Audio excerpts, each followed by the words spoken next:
Welcome to Educating to be Human, a podcast where we'll explore what it means to be human in today's world at the intersection of education, technology, and culture. I'm your host, Lisa Petrides, founder of the Institute for the Study of Knowledge Management and Education. Each week, I'll speak with people who are supporting transformative change in education today. That is, ordinary people creating extraordinary impact.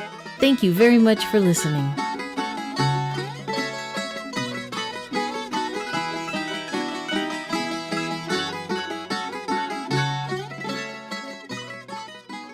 In this episode of Educating to be Human, I have the pleasure of speaking with Ashanti Branch. He's a former math teacher in Oakland, California, and he's founder of the Ever Forward Club. Now, Ashanti's classroom experience led him to see how the bright young men he taught were not thriving, and he took it upon himself to better understand how the challenges in their personal lives kept them from making school a priority. So as founder of the Million Mask Movement, Ashanti leads a powerful initiative aimed at helping young men, especially young men of color, to better understand the metaphorical masks they hide behind, so as not to outwardly express their fears and emotions. So through the development of an anonymous mask creation activity, which we'll hear more about later, these young men are given the space and the encouragement to express their full selves. And in doing so, they're able to better understand, share, and support their struggles with others.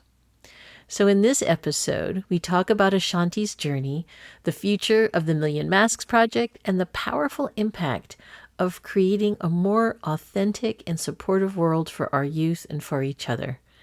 So let's go behind the mask. Hi, Ashanti. Welcome. I'd love to start today by asking you about what the Ever Forward Club is and a little bit about your start as a teacher. Yeah, thank you. I was a first-year teacher. I had just left an engineering career. My vision was in life to be rich. And when teaching called me, I ran from it. And so the fact that I find myself, day one in this classroom with these students, scared out of my mind, like what's going to happen next, I was clear that I was there for a reason. I didn't know the only reason at the moment. I didn't know the reason at the moment, but I deeply felt like there's a calling happening on my life. And so I began teaching at San Lorenzo High School, and I saw like really smart young men failing my class. Like I was like, wait a minute, you're smart. I can tell you're smart. I can see it in you. You're maybe trying to hide it from others, but I can tell, like, in just the context and how quickly you pick up on things. But school wasn't cool to a lot of students who I saw. And I had kind of forgotten what it was like to be a student who wanted to be cooler than I wanted to be smart. And I was like, what's going on here? And it wasn't until I just decided that either I'm leaving teaching because I'm failing. I'm doing a horrible job. If smart kids are failing my class and I think I'm smart, like, why are we creating failure? So the vision was I was going to leave, but I was like trying one last thing. I didn't went back to school to do this profession that I thought was calling me, and I'm doing bad at it. And I think other teachers were like, well, you'll get good at it. Just give it a couple of years. I'm like, wait, you mean I got to be broke and a failure for a couple of years? I knew I was going to sign up to be broke, but I didn't sign up to be a failure. And that's how it all started. And so I invited some young men to lunch. I said, look, I'll buy you lunch once a week. In exchange for lunch, during those lunch sessions, I want you to teach me how to be a better teacher. Like, what am I doing wrong? Like, let's learn about each other, but also I want you to help me figure out how I can make school better for you, because it doesn't make sense that you're not doing well. Now, some of the students in our club, they weren't all failing classes. Some of them just their social capital was challenged. So they were great academically, but socially they were either in a shell or they were like shot, like whatever it was. I just saw something amazing in those young men. And so that's how it all started. So that was 2004. This is our 20th year anniversary. I'll fast forward you really far to 2015. We were featured in a documentary called The Mask You Live In. And the reason I'm fast forwarding, there's a lot more in between there, but just to name it, what I didn't know when I started the documentary filmed us was that I was talking about the masks, back in 2004, but I just wasn't using the metaphor of a mask. I knew there was stuff going on with those students that were like showing this thing on the outside, but there was more going on the inside. And I think it took, that first 11 years to kind of like come to a place of being able to explain it in a clean, clear, concise way of what I was seeing. And that's how it all happened. You came to Big Ideas Fest some years ago and did this amazing session for us on taking off the mask.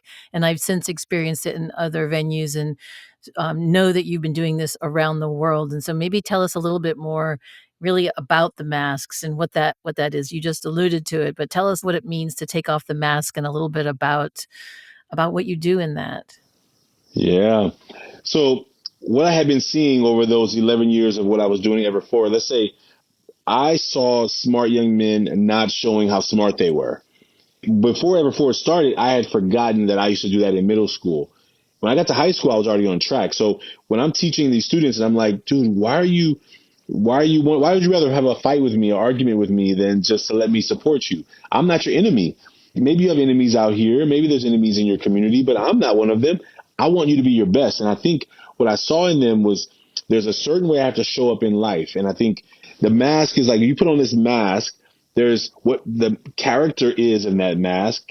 If you've ever been in a theater class, maybe they even practice with masks. They say, hey, take this mask and act like this character. And you get to put on this persona. It's what I want people to see about me. It's what I let people see. And when you think about behind the mask, it's the things I don't let people see. I don't talk about. There's one mask that most people won't be able to see it, but I'm going to have you describe it. So basically, it's a circle with a smiley face. And then there's 4 words on the front of the mask. It says happy, smart, outgoing, and caring. That's what this is from a young man, shows on the front of there. Now, the mask is anonymous. I don't know who it belongs to, but I would never forget it when I first opened it up and I saw it. And on the back of this mask, if you look, there's a bunch of words written, the same word written 18 times, and that word is anger. Anger, yeah. Anger. And when I saw this, it not only like stopped me in my tracks, I literally just stared at it for a long time and realized how many of our young men are walking around happy, smart, outgoing, and caring on the outside. Yet what they're not talking about, what they're not showing, is that they're carrying around a load of anger, or replace that word with any other emotion you could think of. And I think that is what I began to see happening in schools.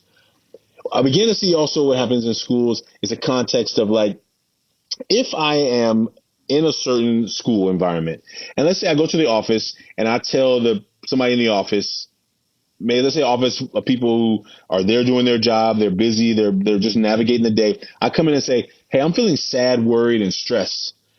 And they're like, well, maybe, just don't worry so much, don't stress so much, don't think so much. And go back to class, right? Because our schools are designed, or they may, like somebody in the office may say, you know what, actually, we have a counselor over here. Now, let's say you go see the counselor. There's another scenario. Do you have insurance? Go have your parents fill out this paperwork so then we can talk. Because now there's the thing that's in the way of this. And maybe I can't tell my parents because my parents don't believe in that. So therefore now I'm stuck. So they need the permission from their parents to be able to talk to the school counselor. That's right. The rule that the school has in place. But if let's say because no one in the office is there, let me just have a chat with you, see how you're doing. I mean, if you told me that, if somebody told me that, a friend of mine told me, I'm like, hey, what's on your mind? I would ask that question. But if you're in a school where you got hundreds of kids running around and some kids comes in, if you're not careful, you can go through the rigid process and miss the heart. And let's say that same kid 2 days later punches some kid in PE because he talked about him. He said something to them, did something to them. That kid comes back to the office. Now that kid now has done an act that we know what to do with. Schools know what to do with a kid who has physically assaulted another kid because we have a rule book and it says you hit somebody, there can be this consequence or this consequence or this consequence, up to a suspension for multiple days. Now, the kid who came in 2 days ago telling you they was worried and stressed, we had nothing for them necessarily when that was what it was. But now that I've done something, now we got a consequence. And the consequence is not getting you support about the worry and stress that you are feeling already. It's to just deal with the symptom of what you have now expressed on the outside. And I think that what I saw in Ever Forward with the mask was sometimes our young people don't even know how to ask for help when they're feeling stressed, worried, and sad. We have some work to do around that social emotional development in young people. And so that's why we created the mask activity. It's anonymous, right? It's like, but if we can get a litmus test to say, oh, this is what's happening. There are students at this school who are walking around writing angry 18 times on the back of this idea of a mask. We probably should talk about anger. How do you navigate anger? How do you navigate stress? How do you navigate sadness? When do schools teach those classes? It almost rarely ever happens. Right. So tell me how this work of taking off the mask was integrated. Was it started actually within the Ever Forward Club? And then how has it evolved over time? This work just seems so phenomenally important to what we're seeing today. And it's hard to believe that every school wouldn't want a program like this. Yeah, I think that one of the things I saw is that when we did the activity that first time in the documentary, I didn't know it was going to work. I was working with a group of young men at Fremont High School in Oakland who were struggling. And I had tried all of my best activities with them. I had been doing Ever Forward, almost 9 years by that time, 10 years. And I'm like, okay, let's do this activity and that. And nothing was working with these young men. I mean, they were resistant. Anything that had to do with talking about feelings was a barrier. And I was like, what is going on? Now, I'm the dean that year. So I'm dealing with students when they get kicked out of class. I'm dealing with them when they're cutting class in the hallway. I'm dealing with them when they're caught smoking over there behind the gym. I'm dealing with all the stuff, but they weren't talking about what they were really going through. And what I realized right away was my job as a educator was to like learn deeper what was happening. So when they asked us to be a part of this documentary, I said, look, these young men at this club, they don't open up. Like I began building a club there, but it was not our official program. It was it was a hybrid of what our normal club was. What I began to see when I asked these young men to not talk about it, just to write it, don't put their name on it, anonymous. When we did that activity in that documentary, like when I'm in the room with them, I'm literally waiting for an argument to start because anytime we ask them about how they feel, somebody's going to start doing something to distract the room because they had a fear, a barrier, some kind of a built-in rule system that said, don't talk about feelings. And so they resisted.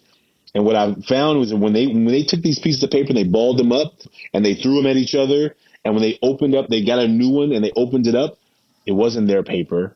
It was somebody else's in that room paper. And they realized, oh, wow. When they heard the words of the young men in that room, hearing what's on the front and what's on the back, they were like the room dropped into a place I had never seen before. And I think that is the opportunity. And it was a clarity like, oh, okay. Now, I was in the room when it first happened, but it wasn't almost until, and I started making masks with people on a smaller scale. But when I went to the documentary to see it, The Mask You Live In, and sat in that chair and watched it, that's when I saw it, right? Like I had been experiencing it, but it was another thing when I'm sitting in that chair and I'm literally like, I cried in there because I saw things in the room that I didn't see where I was sitting from my vantage point. And I was like, oh my goodness.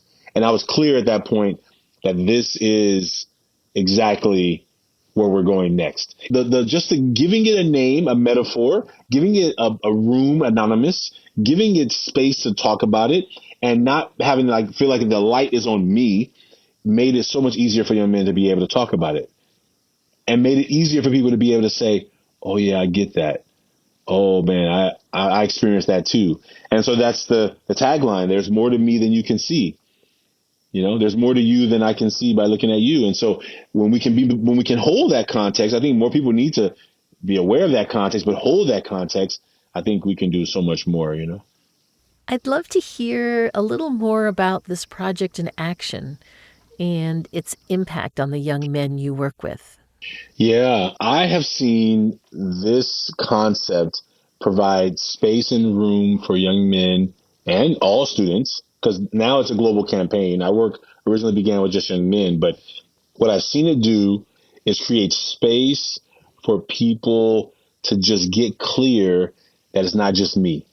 Now, that's easy to say. You're not alone, right? That's a tagline, it's a hashtag, it's t-shirts, it's you're not alone, right? It's all the things that you're not alone fits under in the world.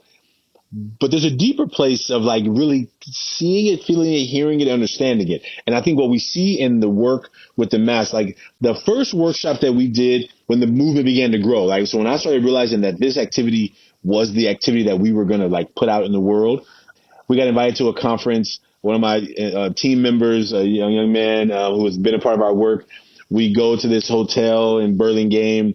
We're getting ready for the workshop at 7 o'clock in the morning, getting everything ready. Hey, wear the masks. Because in the documentary, I make copies of these masks. So I have made copies of a bunch of these masks. And we get to the hotel, there's no mask. Now, he and I had a longer talk, but I'll just say right now, he had two jobs: markers and masks, markers and masks, and there's no mask. I'm like, how are we gonna do a mask workshop with no masks? And so in this moment, I'm like, I'll go down to the copy center. And I don't know if you've ever been to too many hotels, copy centers. Most times they're average at best. This one had no copy machine that was working. They said you can make 2 copies or 5 copies, whatever it was. It was not going to be 80 that I needed. And I'm like, oh my God, there's no Kinko place. There's no print shop nearby. And my brain is like, okay, we got invited to do this workshop. What are we going to do? So that was the first day. I went to the front desk. I said, you have any paper? Can I have some paper? That's how the drawing started. Because originally I just, in the documentary, I printed masks. It was just a random mask online. I just printed it. And then I was like, she said, well, we can't give you any of this paper because we need it for these machines, but I can give you this big paper. I'm like, I'll take whatever you can give me. So she gave me this 11 by 17 paper. I have them still here somewhere. This is 2014, I think it was. I don't remember what year, but 2014 around. She hands me these big 11 by 17 pieces of paper, and I'm like, we got to work with it.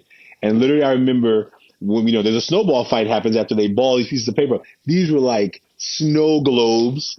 I said, listen, these are the biggest pieces of paper we ever worked with, so please don't hurt nobody, right? But it was like, that's the first time. And when I went home that night and I opened all these pieces of paper up and I smashed them down, and I was like, this is amazing. And that's when I knew that it wasn't going to be any more of me ever printing masks. It was going to be giving people just permission and the space to draw their own mask. We're at about 80. It's called the Million Mask Movement. We have a long way to go. We're at about 80 plus thousand right now. And it's been just an amazing journey of watching what gets drawn. So tell me about the Million Mask Movement. So you have 80,000. We're going to get to 1 million. How's that going to happen? And what's going to happen in our communities as we're doing this? Yeah. Now that I'm starting to see that we're going to start telling the story along the way. So we get this first research paper coming out. We're going to ideally produce 2 more research papers in the summer, really looking at the data that we're learning. This first one is about 2 sophomore classes at 2 different schools, a private school and a public school, and looking at those masks.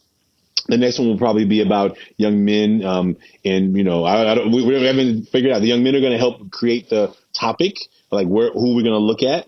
And then we're going to do probably one more this summer. So we're going to start telling some of the stories we're learning. We've been sharing masks on social media, but I think even sharing masks, people aren't, it's not as compelling as I thought it would be, even though the images are very compelling to me.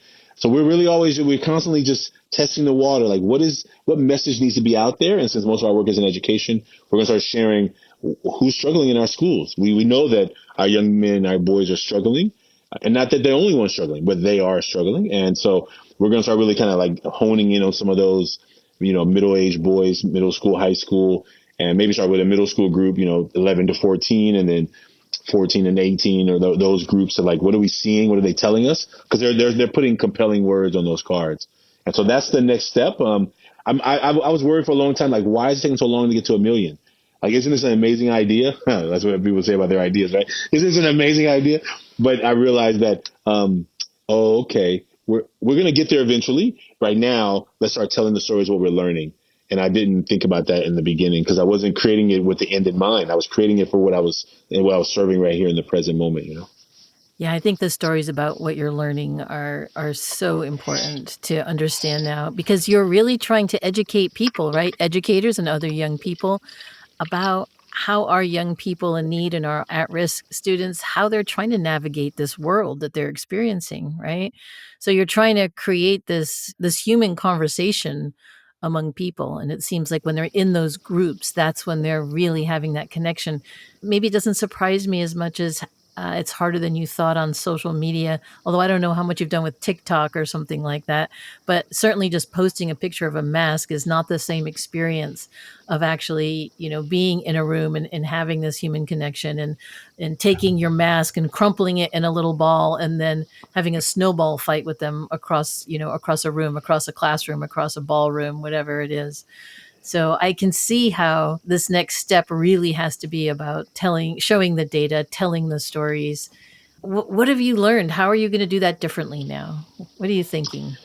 Yeah. Well, one of the things I think as we're in this next phase, as we're telling more of the stories, is as we share masks, as we invite young people to be a part of it. So we're building out our young men's core. That's going to be starting this summer. That'll be the first group that will go through this social emotional leadership academy this summer. Their part of their job is going to be they'll be on 3 or 4 teams. And one of the teams, their job is to figure out what do we need to do not only to encourage more young people to participate, but what do we need to do to engage the communities in this tool? So we're going to put it in the hands of youth, right? I've been using my old ideas for all this time, and now it's like, okay, we need to get the young people involved. One thing we're really excited about, we had 3 sets of our young men who went with us to South by Southwest for this pop up that we had. We had a big booth. It was a beautiful experience. Those young men, their role was to be a part of this Mental Health Action Day, which was last week. 4 of them ignited pop ups at their school events. Actually, five. And one is still in the process because he's going to do it between now and the end of the year. So it was opportunity for them to like take it and have the positive experience or even the challenging experience of what does it look like for me to go out into the world to then deliver this thing that I know about, I understand it. How do I talk to other young people? And I think through their experience of this, it is going to help them. I mean, at South by Southwest, they were amazing, but they were talking to a lot of adults. I think it's sometimes easier for young people to talk to adults relatively than to talk to their own peers. And so when they can find out the best words to encourage their peers to take this anonymous tool, 3 steps, 6 words, it's easy to say no to this. Why do you want me to do that? Well, it's easy to say no because how do you help them be able to find the words to explain to their peers so then their peers gets a chance to be a part of what we grow out of it. So I'm super excited. I think that that's the next step is getting the young people involved, but also as I'm as a a leader of this movement and trying to really raise the funds for it and raise awareness about it. You just said a phrase a little while back, and we haven't said it directly, but this work is really about mental wellness, right? It's about mental health. And I don't know that you started that way, but and maybe it's just because now we have social emotional learning as words that we understand in our education systems.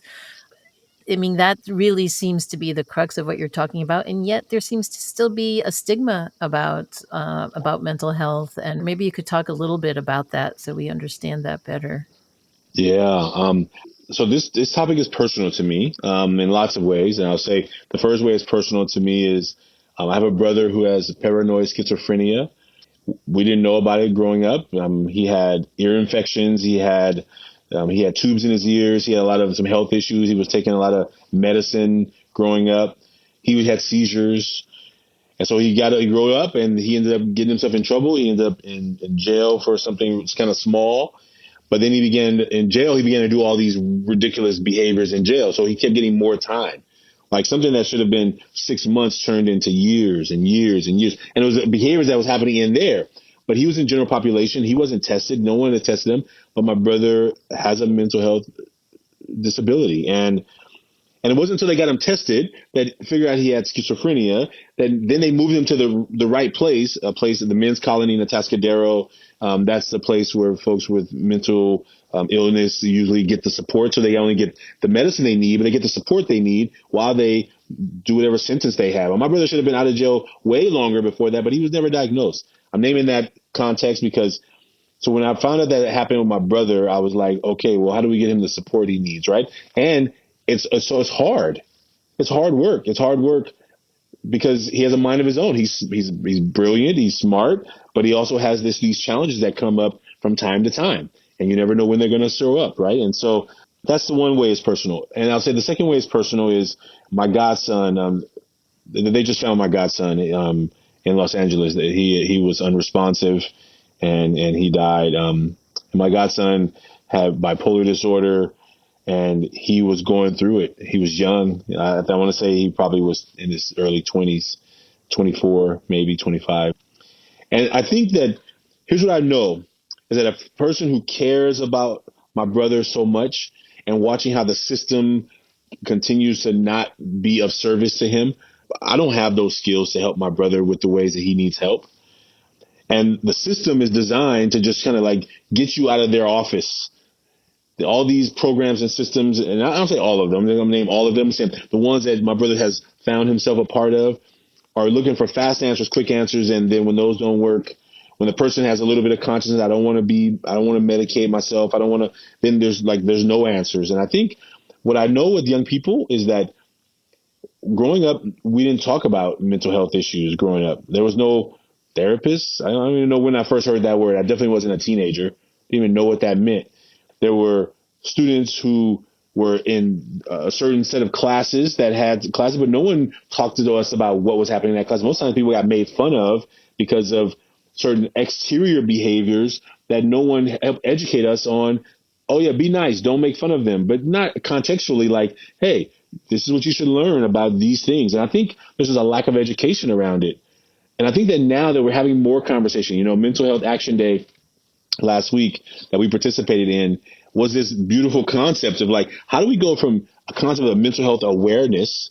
Oh, there's this thing called mental health thing, and we should get help around it. Well, how? Well, if your family doesn't believe in it, then where do you get the support? If your family's not going to sign this document that your school needs in order for you to see a counselor at your school, and they won't sign it, so you don't even take it to them, then what do? You just hold on to the stuff by yourself. And maybe you hold on to you get 18 or get to college, and then you can finally get some help. I have met so many young men who bottled stuff up, even with me. And then I find out later, I'm like, man, why didn't you say something? And I think there's a deep fear. If you know your family won't accept it, so you don't tell them, and then you have this mentor, and then you're like, well, I don't want you to think differently of me, and so therefore I just don't say anything. And it's like, how can you prove to somebody that you won't think differently of them? How can you, if they're worried about changing how you see them, you see the brilliance in them, you see the amazingness in them, I think it becomes really challenging for young people who want the support and yet don't know where to go, because everywhere they go, there's the roadblocks and barriers. And so one of my young men just recently told me that he had been having some of these ideations, and I was like, how long has this been going on? He said, for 2 years. I'm like, oh man, thank you for sharing this with me. I said, and my heart was like right there with him, like, man. And also my heart was like, what did I not do well enough to earn your trust before? I'm so glad that you're still here. I'm glad you finally came to me. But what did I need to have done better? What did I need to have said better? I know those are all my own things that I'm working through. But I told him, I said, listen, I'm here for you. And I'm so glad you shared it with me. Now our job is to do the hard work. Now you've now let it go. You're not carrying it by yourself anymore. Now, how do we begin finding the support? And sometimes that part is even hard. And so I think that with mental health, what we have to do as mentors, as educators, is say, okay, I don't want to make this worse for you, but sometimes things are going to have to get a little bit messier before they can get cleaner. And so how do we move forward? What is the next opportunity here? I mean, I'm thinking about what you've just been talking about.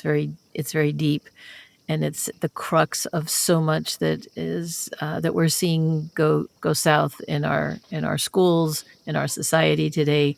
So what is the opportunity here? I mean, something like the Million Masks movement. Yeah, it sounds nice, Million Masks movement, right? It's a great catchphrase. It means a lot, but I think it also could be phenomenal if we really had that kind of understanding. And here in public education, at least in the US, we have such an opportunity to start something like that, to make it happen. Why isn't this the first thing that happens when you walk in the door of that school, as opposed to what happens when you're about to get kicked out? Yeah, thank you for that. Um, what we have to do with schools and education is we have to have quality professional development. Now, as a teacher for 10 years, as an administrator for 3, I can name to you maybe 5 professional developments I remember in those 10 years of teaching, and 3 of them because how bad they were. What industry looks like it did 100 years ago, and yet we would be shocked that it doesn't work?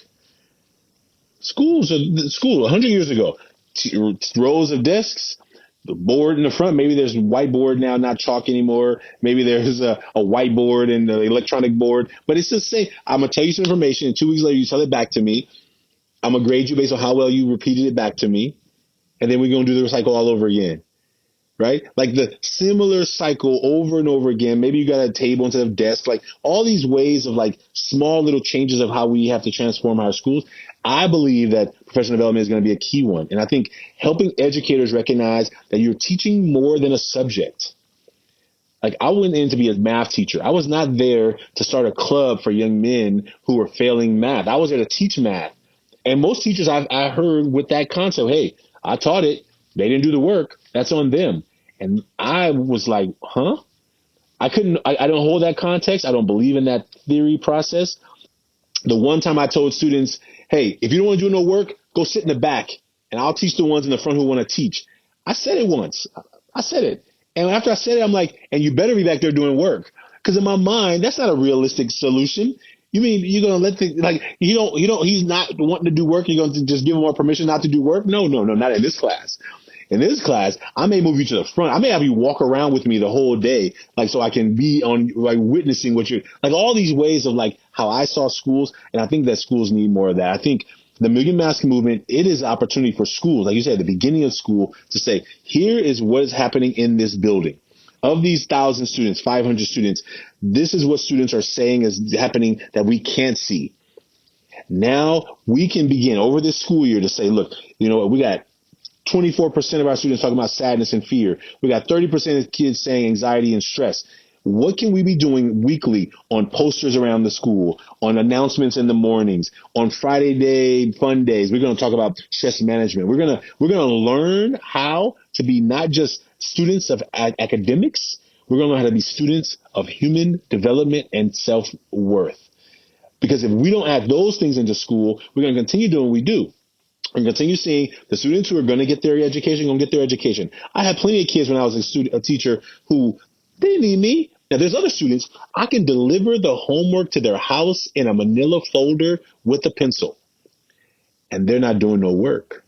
So imagine in the same room, same school, same class, I have a student who will make up their own homework and the teachers didn't give them any, and one that no matter if it's delivered to them in their room, in the quiet of the evening, they're not going to do it. If you're a teacher needing to teach that range of work, good luck that you're only going to teach math.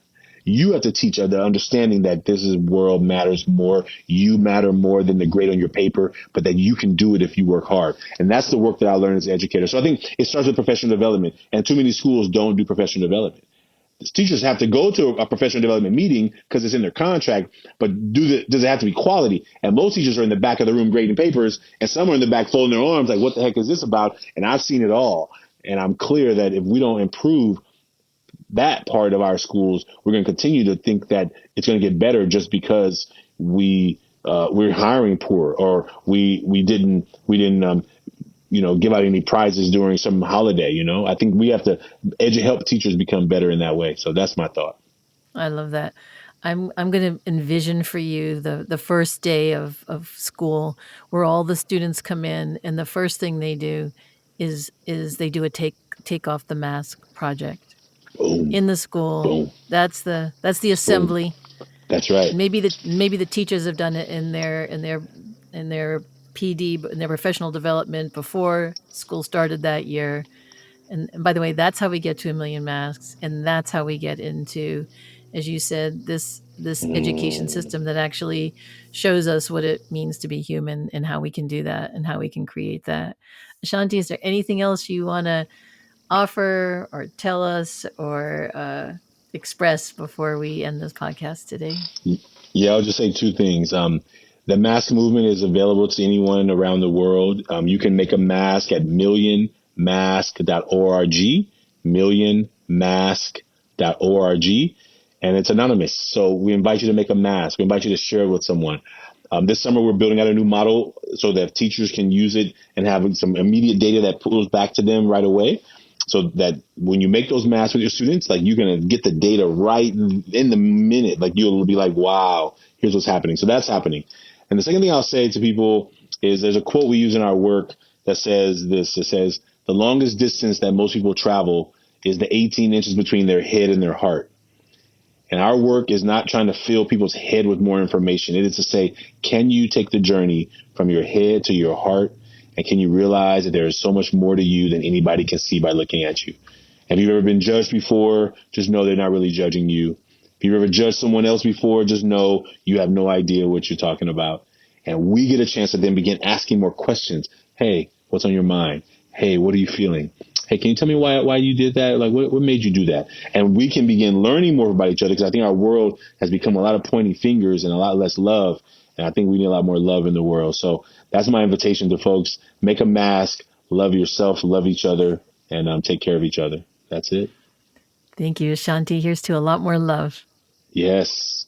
All right. Thank you, everybody, for listening to the show this week. This has been Lisa Petrides with Educating to Be Human. If you enjoy our show, please rate and review us on Apple, Spotify, or wherever you listen to your podcasts.